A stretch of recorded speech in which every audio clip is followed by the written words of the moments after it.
All right, I'll bring you guys into this after the diagnosis. Got a 2005 Dodge Grand Caravan 3.8. Customer's complaint is that it keeps on blowing out those coils.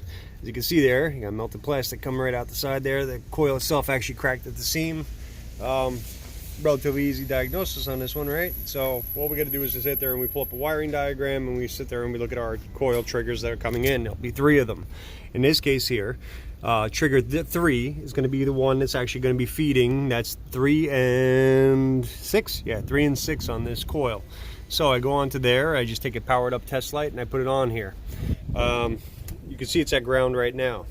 I'm going to show you guys though one little thing though, one little tip. I know that people had questions about that snap-on probe that I was using the other day, so I'm going to show you why there's a time for this and then there's not a time for this, in my opinion, especially when you have something like this. It took me forever just to get it to stay grounded, by the way, but I'll take that out of there. And yes, you're going to hear some beeping. If you don't like it, don't watch. So right now we're showing ground. I'm going to manipulate the actual area where this is bad, which is up over here. Now I'm going to take that ground away. Now that ground is gone, but I'm also going to make that ground come back right now. And the most you're going to see is a little blip here and there,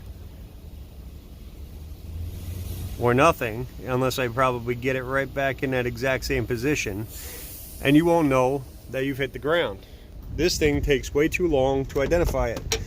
So going back on there again with the powered up test light, which again, as you guys know, is probably my favorite tool.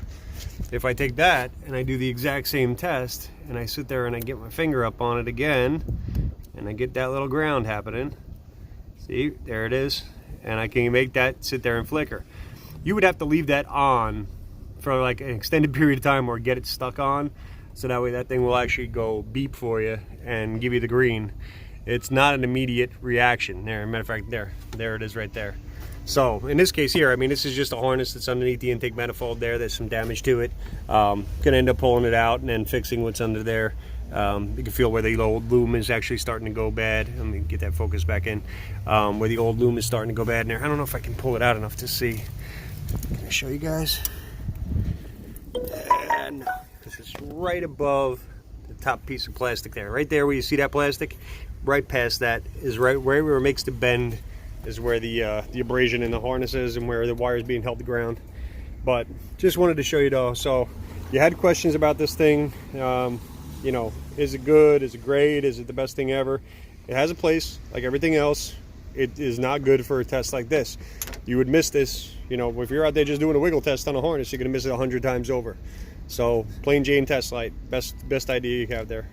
All right, that's it, quick and easy. Have a good one.